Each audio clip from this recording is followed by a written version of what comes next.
తెలంగాణ రాష్ట్రంలోని నార్కట్పల్లి మండలం చెరువుగట్టులో ఉన్న శ్రీ పార్వతీ జడల రామలింగేశ్వర స్వామి దేవాలయం పురాతనమైన మహిమాన్వితమైన క్షేత్రం. ఈ దేవాలయ చరిత్ర హిందూ పురాణాలలో ప్రముఖమైన పరశురామునితో ముడిపడి ఉంది. స్థానిక పురాణాల ప్రకారం పరశురాముడు తన తండ్రి జమదగ్ని మహర్షి హత్యకు ప్రతీకారం తీర్చుకున్న తర్వాత ఆ పాప ప్రక్షాళన కోసం తపస్సు చేశాడు. ఆ తపస్సులో భాగంగా భూమిపై 108 శివాలయాలను ప్రతిష్ఠించాలని నిర్ణయించాడు.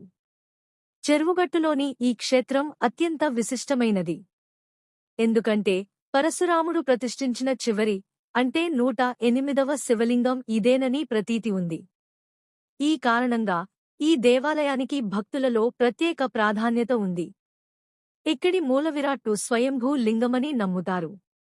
ఈ లింగం నిరంతరం పెరుగుతూ ఉండేదట.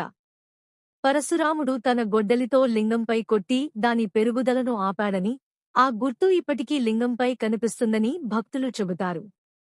స్వామివారి లింగంపై సహజసిద్ధంగా ఉన్న జడల కారణంగా ఆయనను జడల రామలింగేశ్వర స్వామి అని పిలుస్తారు.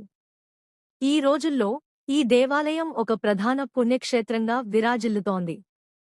ప్రతి సంవత్సరం జనవరి లేదా ఫిబ్రవరి నెలల్లో 3 రోజుల పాటు జాతర మరియు బ్రహ్మోత్సవాలు అత్యంత వైభవంగా జరుగుతాయి. వేలాది మంది భక్తులు స్వామివారి కళ్యాణాన్ని తిలకించడానికి తరలివస్తారు. ఈ ఉత్సవాలలో అగ్నిగుండం తొక్కడం ఒక ప్రధాన ఘట్టం. అలాగే దేవాలయ పుష్కరిణిలో స్నానం చేస్తే పాపాలు పోతాయని, చర్మ వ్యాధులు నయమవుతాయని భక్తులు విశ్వసిస్తారు. జడల రామలింగేశ్వర స్వామి దేవాలయం కేవలం పురాతన కట్టడం మాత్రమే కాదు, ఇక్కడ పురాణాలు, నమ్మకాలు సజీవంగా ఉన్న